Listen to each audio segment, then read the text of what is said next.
Yes, most of my subscribers have been asking me how they can improve on their English and Luganda speaking. And these are the 4 easy ways and the 4 easy tasks you can go through so that you can improve your English and Luganda speaking.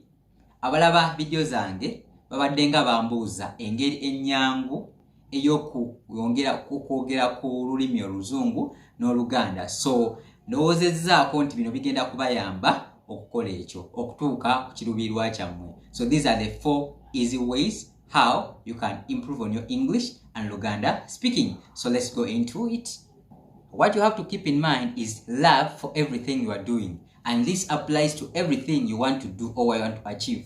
So when you love something, you will always have passion and you always have morale of doing it. It's the first thing you have to keep in mind is love for what you're doing, because this will apply for each and every task you are going to do.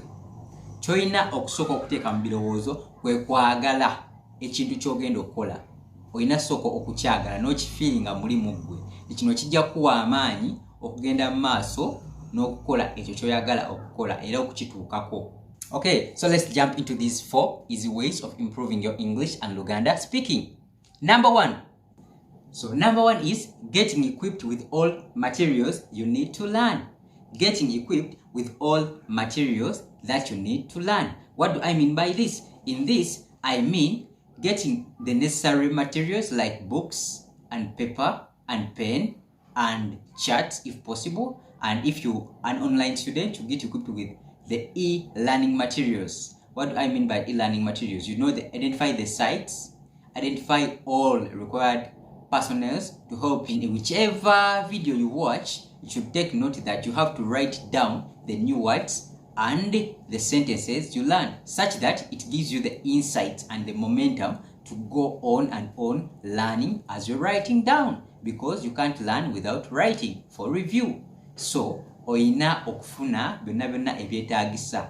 Olina okugenda ku internet no identifying sites ki ennyangu z'okuyiga musisi oli beginner mu lulimi. So olina oku identifying sites, olina okufuna ekitabo ne kalaamu ekyokuwandiikangamu.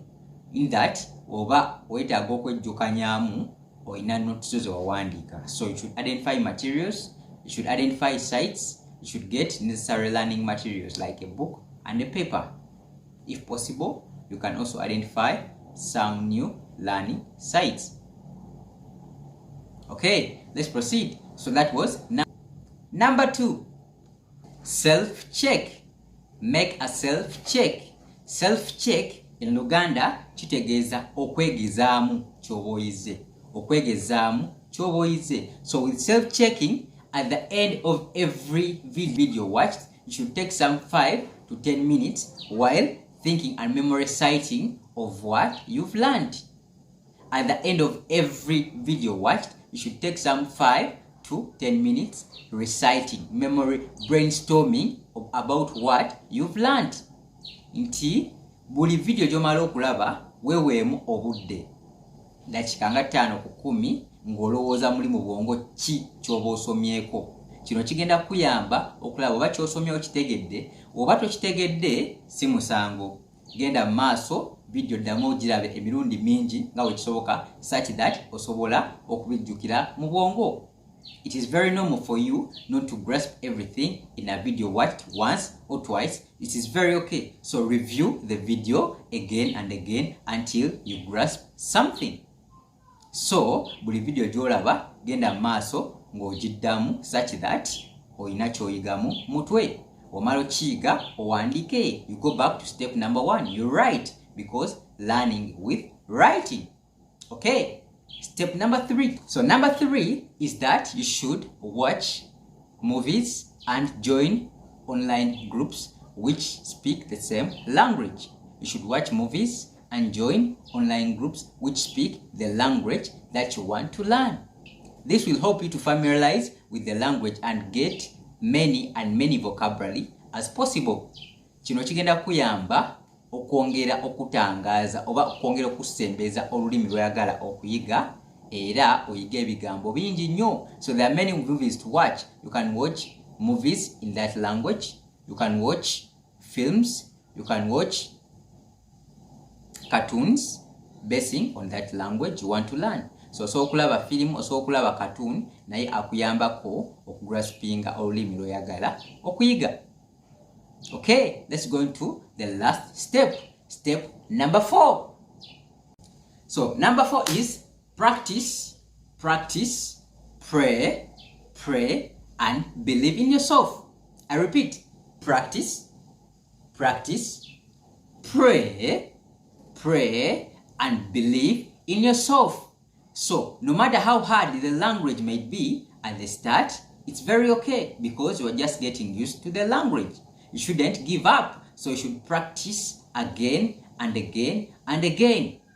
Because they normally say that a journey of 1,000 miles starts with a single step. So this will enable you to go ahead, and you further understand the language. That is only if you practice. Prayer is every master key. So prayer is also a master key to everything you need to do. So prayer is the first thing and last thing to do. Prayer, practice, pray, and believe. You should believe in yourself that you can do it. And if you believe in yourself and you put it in your brain, seriously, you will achieve what you want to achieve. Essala okulemerako n'okwekiririzaamu bikuyamba okuyiga olulimi lw'oyagala okuyiga. Kubanga gy'okoma okulemerako ng'oddamu n'okiddamu n'opracticinga nga w'owandiika nga w'osaba era nga w'okkiririzaamu, trust me, ojja kutuuka ku buwanguzi. So you have to believe in yourself, you have to pray hard, you have to be consistent. You should take some time, think about what you want to learn, go ahead, learn it, and practice it. Make it your day-to-day life. Okay, with those 4 steps, I think now you are ready to learn and improve your English and Luganda. Okay, meet up in the next video. At Benny Benny, we learn English and Luganda with fun. Bye-bye. Wait up.